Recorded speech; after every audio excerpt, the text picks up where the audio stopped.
Hi everyone. In today's video, you are going to learn how to use the scheduling assistant in Outlook in 2026.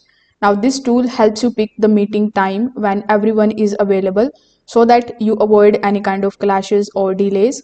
So without further delay, let's get straight into it. First of all, you need to open Outlook application. Then hover over to the left hand side and click on the calendars icon.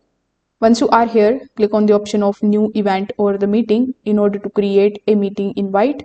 Here, simply give the title of your meeting.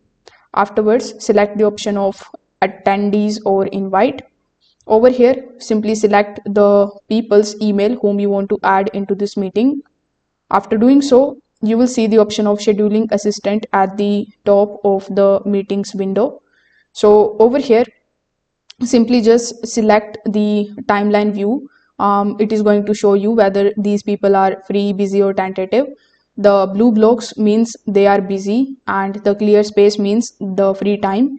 You can use the mouse to drag and drop the time bar left or right to find a time when most of all the attendees are available. Outlook also highlights the recommended time slots automatically. So once you find the best time, simply click on the option of the appointment to return to the meetings screen. Over here, select the date and the time in which you are basically seeing that everybody is ready. Now, if you are using the new Outlook, you can add attendees and click on the option of find a time as well.